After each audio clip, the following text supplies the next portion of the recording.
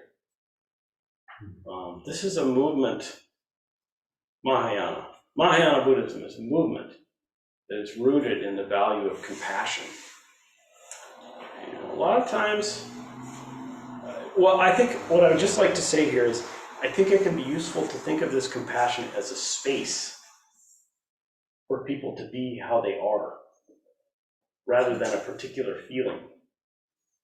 So it's cool if you have a feeling that you're like, that's a compassionate feeling, that's cool. I'm not saying that's wrong or not true or compassion means something else, but just to be able to be like, if I really open up and listen to people, and when they're angry, I can just be like, oh, anger, there's space for that to be there. When there's sadness, space for that to be there. It's really powerful, because then we begin to understand them. And when we do this with ourselves, when we make that space for ourselves, we understand ourselves. Not necessarily in like figuring each other out, but just real understanding, like how you are right now. I get you. I get you. So, practicing with our awareness. And it's useful also to know when is it going to be good to be like kind of discriminating and discerning, like, how hot should I turn the stove up since I'm stir frying vegetables? Really hot? Medium hot? I don't know. But then there's other times you can just take action. It's like, damn, that's hot. That was my hand lifting off a stove. Simple. But maybe from the perspective of our practice, when we're practicing, if we're practicing cleaning in here and we're vacuuming the mats, we're deciding we have to decide, am I gonna wash the mats with a vacuum cleaner or with a wet rag? It's good to be discerning. But then at some point you can just be like, I don't really have to figure much out here.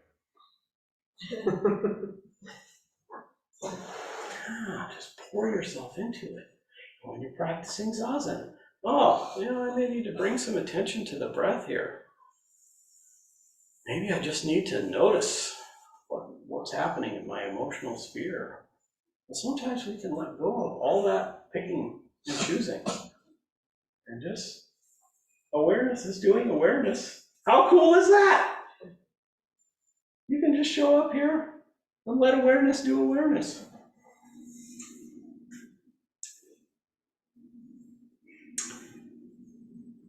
All right, thank you all.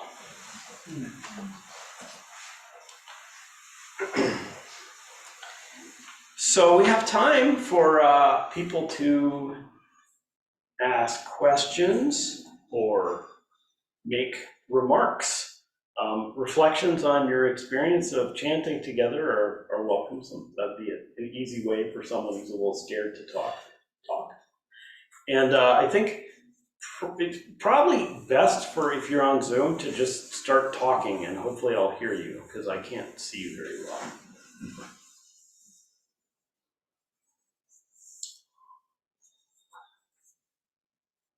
Welcoming other voices. Yeah, go ahead. I should say I'm going to invite you to speak with a strong voice so everyone can hear you. Sure, thank you. I enjoyed the chanting piece. I started off saying not always so, and then the second round, it is not always so. And I think it was a good notice because they're opposites in a way, or they're, on either side of the spectrum there. and noticing just getting into the rhythm of saying the one, and how that, being aware of that, kind of getting in that almost patterning of feeling or doing a certain thing or feeling or doing a certain way. Just kind of how you said, showing up and not having to muscle your way through it versus just showing up to do it is kind of what came to my mind. So I enjoyed that piece of it. Thank you. Thank you. Yeah. I had a kind of a really adverse reaction. I don't know if it's because of Zoom to the chanting, because I had visions of one army saying one thing, the other army coming into a clash. And so it's kind of like that fire response. I just turned the sound off, like, I can't deal with this. And it was better, like watching everyone chant on Zoom was fine, but I couldn't take that strong emotional, like, I've got to do something or run. But I don't know if that was like live in person, might not have felt that way. On Zoom, for me, it did. Thank you, Deb. The particularity of experience is so profound. How interesting. Maybe someone else had a reaction like that, maybe not. Everyone's reaction is unique. It sounds like you did the practice. You're like, I can't take this, so I need to turn it off. So that's okay. You get to make that decision. But thank you for sharing, thank you for sharing. Yeah, Katie. Thank you for pointing out our cultural biases against introspection. I think as Americans we have that a lot, taking from that English, we must produce, we must act, we must not think about it, we have to just do. And I think often the word selfish is used as punishment for people who are looking inward, especially when people are like drawing boundaries, which is very important and helps everyone. But the people you are drawing boundaries against often accuse you of being selfish. Yeah, thank you. I think that is true. Yeah, and how can we make boundaries rooted in care for the self but care for others? I was doing a training for I regularly do mindfulness trainings for halfway houses and addiction recovery programs, and I was at one a couple days ago. And I taught a metta practice, loving kindness practice, where we think loving thoughts towards people. And we got to the part where you think loving thoughts towards someone towards you have an aversion. And one of the questions that came up was like, don't you think it's dangerous to do that? To care about people that you have aversion to who might harm you?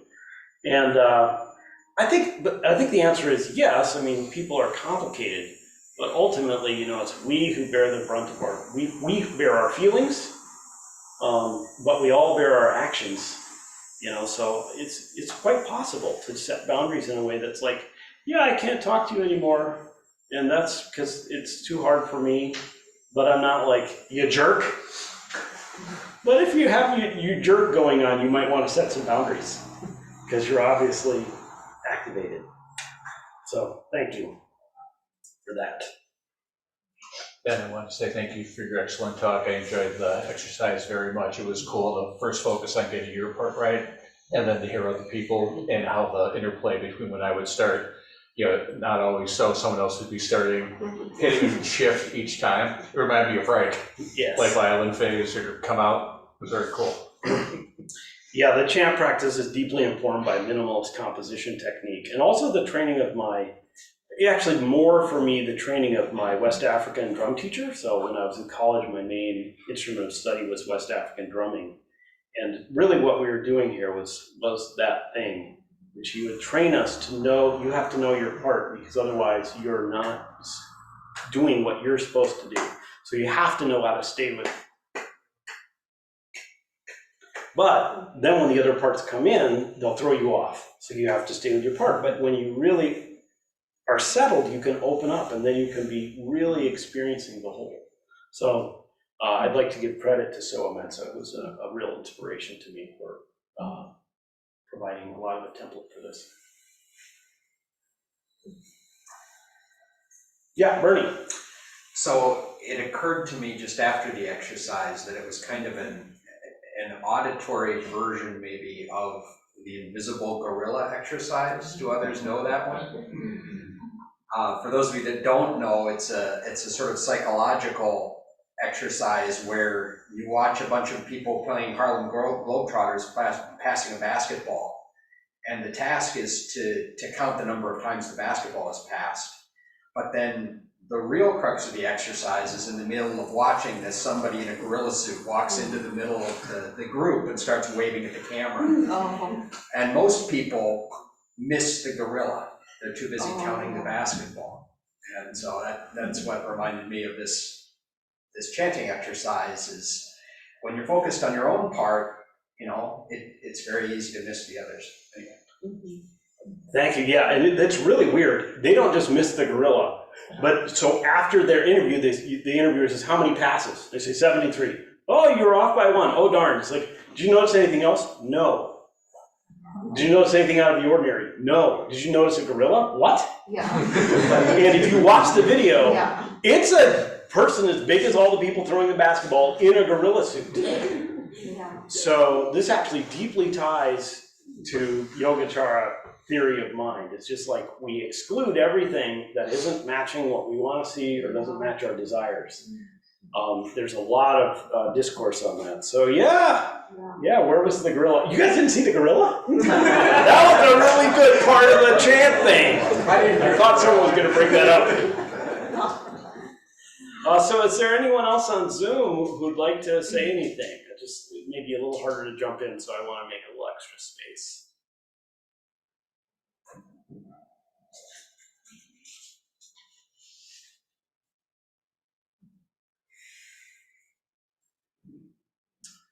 Okay, you all are missing out. There's someone on Zoom with a really cute dog. Thank you for bringing your dog. You're making everyone happier. It's a really good offering. Thank you for being a dog. Good job. Thank you for being a dog, or whatever you are. Whatever you are. Oh, wonderful. So, it's been really sweet to be with you all. We don't really know what we do here together on any Sunday morning, what the impact will be. You never really know the impact of anything. That's too big. Interdependence is too vast and complex. But, I do have faith that it matters, and that's the faith of my tradition. And so I do encourage you to just think about, where would it be beneficial for my focus to be? And would it be possible to just let awareness just be awareness? You don't have to focus. All are available.